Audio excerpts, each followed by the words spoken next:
दौलत से जी को बुलाओ का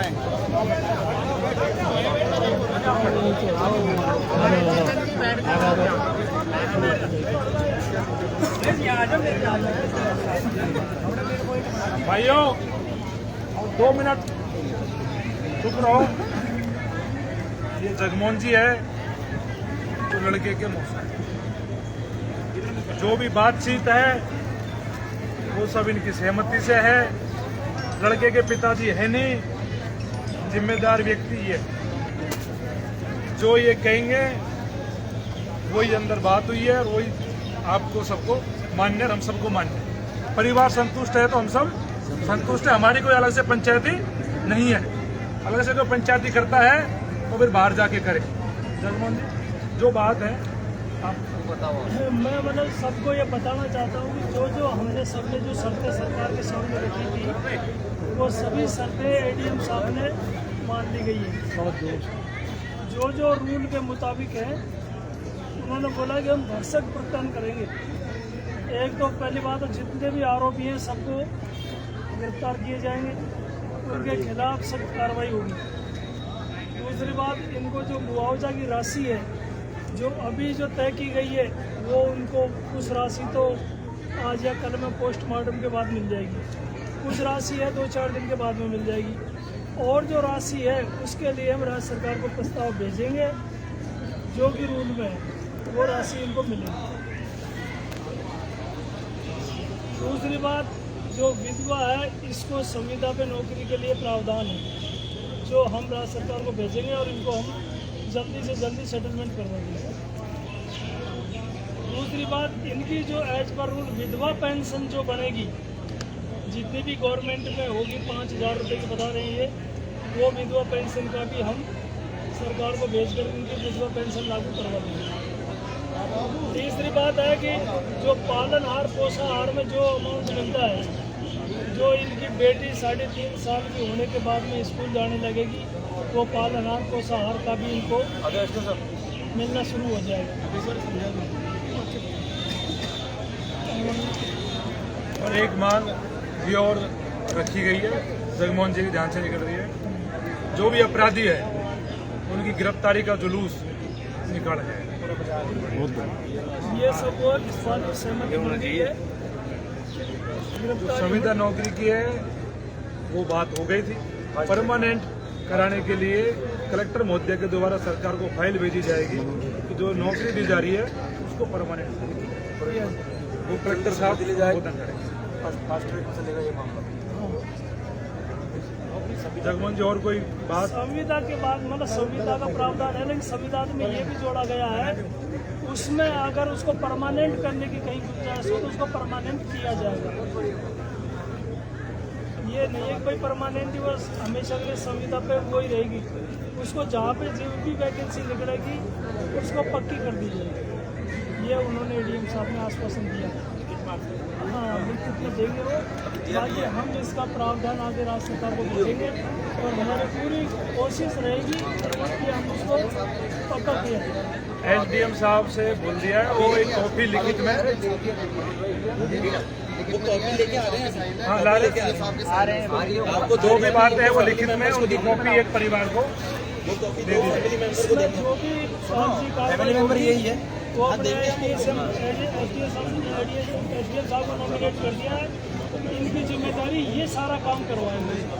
आपको कहीं दूर भाग दौड़ करने की जरूरत है, कभी 200 जाओ कभी जयपुर जाओ, वो जरूरत यहीं से ये एसडीएम साहब जो हाल फिलहाल बसवा में है इन्हीं को जिम्मेदारी सौंपी देगी। ये सारी शर्तें इस तरीके से मानेगी।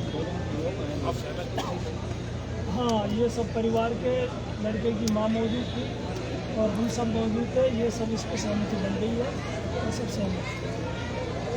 मेडिकल बोर्ड के लिए तो डॉक्टर बाहर के जा रहे हैं और इसका जो इन्वेस्टिगेशन होगा इसकी जांच बाहर से होगी। मानपुर सीओ को ये केस दिया गया है, वो इसकी जांच करेंगे। यहाँ से बांदगी में जांच नहीं होगी।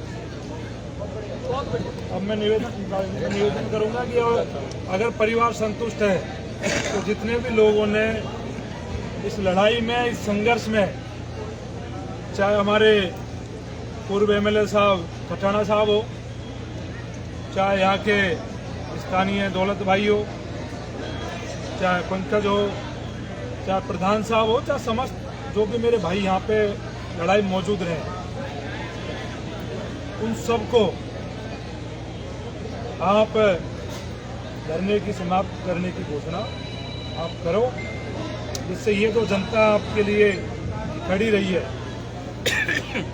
जब मांगों पर सहमति है तो सब फिर अपने अपने हिसाब से धरना समाप्त करें। इसकी घोषणा भी आप भी करोगे।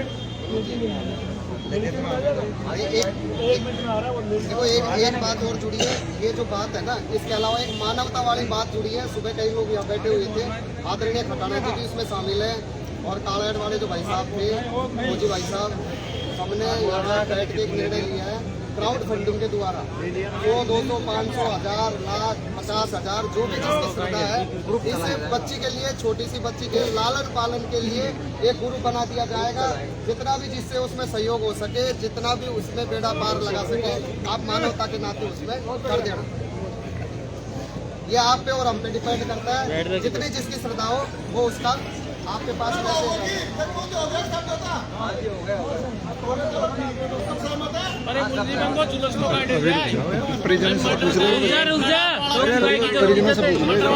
जुलूस काटे जाए इनको इनको आगे के लिए उसमें ध्यान तो रखे कोई भाई। इन सब लोगों के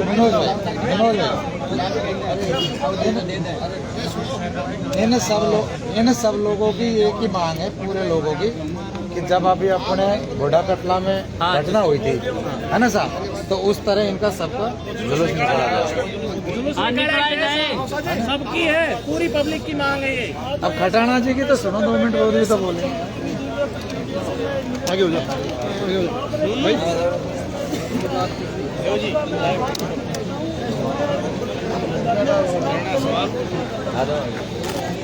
पूछो ना मुझसे, पूछो लाइव में पूछो मौसा जी,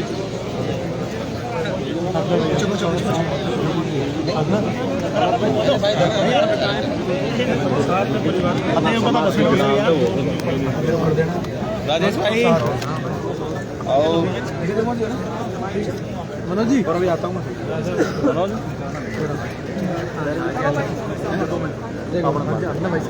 क्या कुछ सहमति रही है, क्या कुछ परिवारजन ने सहमति जताई है, क्या कुछ रहा है धरने में? देखो ऐसा है, मांगों को लेके जो हमारी सहमति है उसको लेकर एडीएम साहब, एडिशनल एसपी साहब, तमाम आला अधिकारियों के साथ में परिवार जन मौजूद थे। मोटा जो हमारी पहली मांग थी कि जो भी अपराधी है उन्हें पकड़ा जाए, उन तमाम अपराधियों को गिरफ्तार किया गया है, उन अपराधियों का जुलूस भी निकाला जाएगा, और जो हमें नौकरी की मांग कर रहे थे उसको लेकर एडीएम साहब की ओर से ये आश्वस्त किया है कि संविदा पे जो नौकरी आप जहाँ बांदीकुई या दौसा कहीं भी चाहोगे वहाँ आपको जल्द से जल्द मिल जाएगी, और हम प्रयास करेंगे कि उस नौकरी को हम परमानेंट करने को लेकर कलेक्टर महोदय के द्वारा सरकार को प्रस्ताव बनवा के भेजे, जिससे वो नौकरी उस महिला को परमानेंट मिले।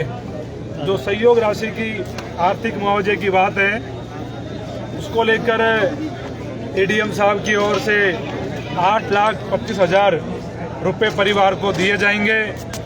4 लाख रुपए पोस्टमार्टम के 2-3 दिन बाद में मिल जाएंगे, और बाकी जो अमाउंट है वो जब चार्जशीट पेश होगी तब वो अमाउंट मिल जाएगा।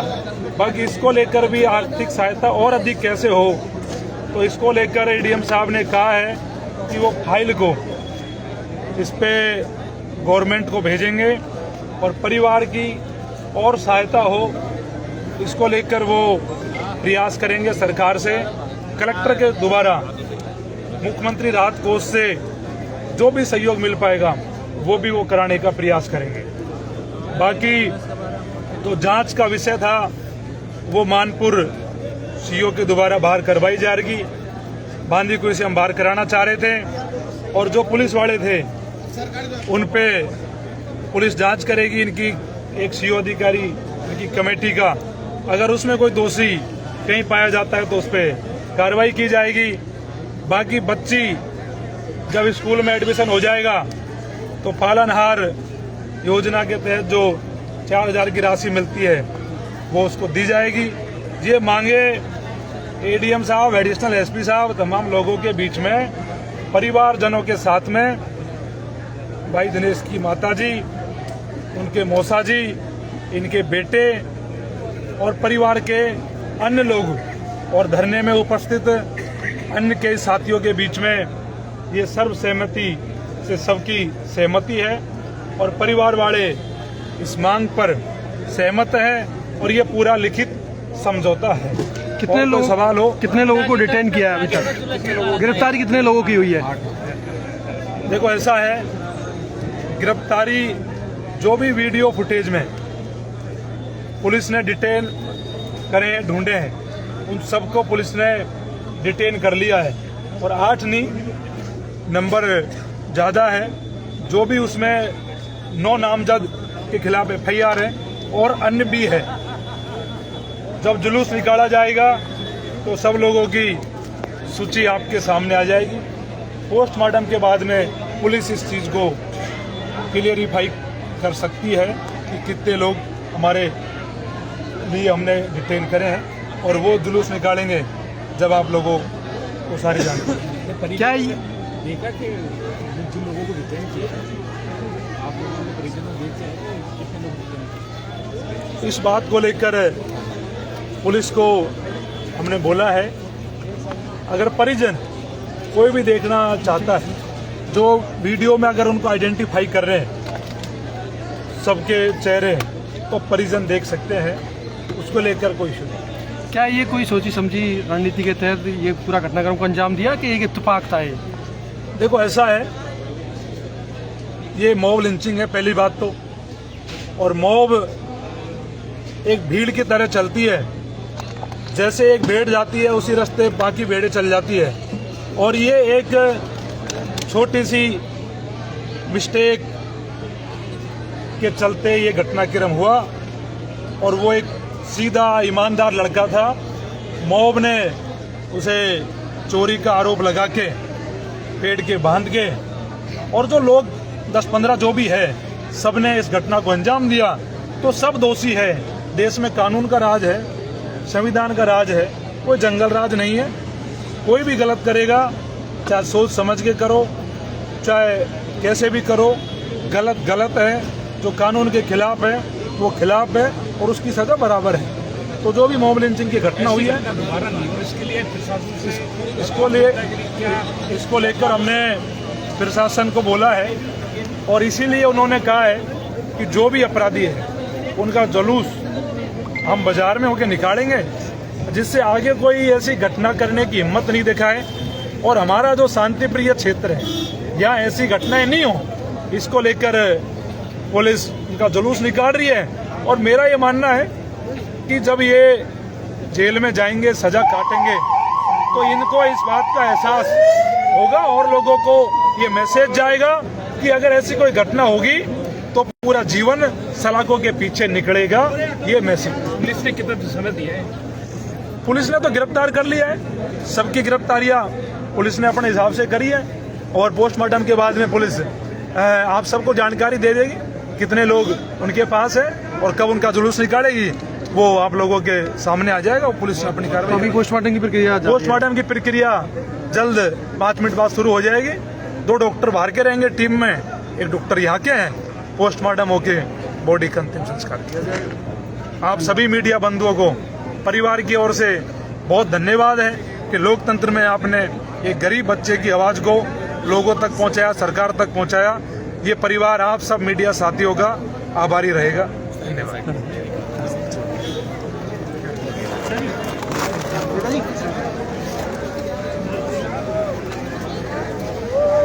दोस्तों, परिवार और प्रशासन के बीच में सहमति बन चुकी है और अभी जो शव है उसको पोस्टमार्टम कराने के बाद में परिजनों को सुपुर्द किया जाएगा।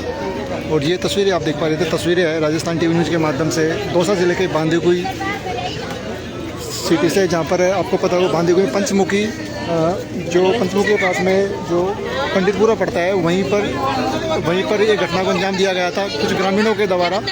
और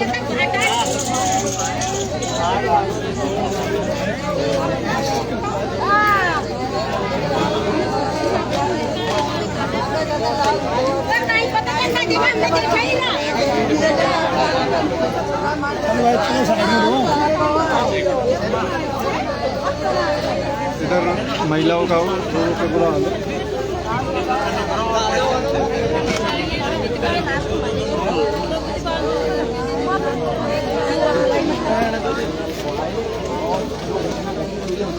समझे और उसका त्वरित समाधान है।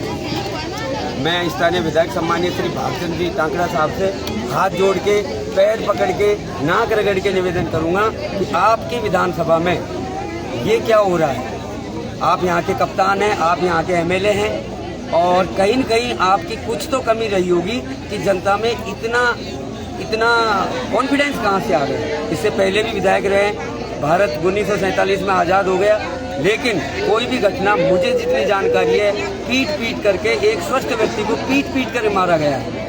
ऐसी घटना न कभी हुई है, अभी क्यों हो रही है। अर्थात आप जो ये करते हैं इसका प्रभाव आपके जैसी सोच रखने वाले लोग हैं उनमें ये प्रभाव जाता है। यदि कप्तान यदि कक्षा का अध्यापक जैसी एक्टिविटी करता है उसी प्रकार से ऐसी एक्टिविटी बच्चे भी सीखते हैं। तो मैं आपसे निवेदन करूंगा कि आप जो सर्व समाज के लिए काम करें, किसी जाति विशेष के लिए काम नहीं करें। आपको सर्व समाज ने चुना है एवं यहाँ आकर के ये जो कुंदन आप सुन पा रहे हो उस माँ के लाल, उस माँ के विनोद जी आप स्थानीय नागरिक हो यहाँ के, स्थानीय विधायक की क्या भूमिका रही है घटनाक्रम में? मुझे जो समझ में आया ये है कि एक माहौल ऐसा क्रिएट कर रखा है, एक माहौल ऐसा बना रखा है जिससे उनको जो फॉलो करते हैं उन लोगों में ऑटोमेटिक जोश आता है।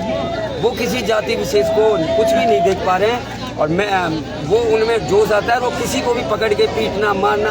ऐसी घटना ये 2.5 साल में ही क्यों हो रही है? उससे पहले तो नहीं हुई, उससे पहले भी विधायक आए हैं गए हैं, अभी क्यों हो रही है? अर्थात यहाँ का जो कप्तान है, यहाँ का जो एमएलए है, उसकी कोई तो कमी है जिससे जनता में उसके जैसे फॉलोअप लिया जा रहा है और एक शक के आधार पर मार दिया जाता है, उस व्यक्ति को मार दिया जाता है जो हष्ट-पुष्ट भी है। ये ताजुब करेंगे। ये विनोद जी है जो आप कुछ दिन पहले मोबाइल के टावर के ऊपर भी चढ़े थे, क्या मांगे थी आपकी, क्यों चढ़े टावर के ऊपर? वो मेरा अलग विषय था। मैं यहाँ पे इस जो मृतक है उसको न्याय दिलाने के लिए आया हूँ। जितना मेरा सहयोग होगा इसके लिए जी जान, वो तो दिनेश मीणा जी तो चले गए, लेकिन इसके लिए तन मन धन और अपनी जान तक देने के लिए कुर्बान हूँ ताकि ऐसी घटना की पुनरावृत्ति ना हो।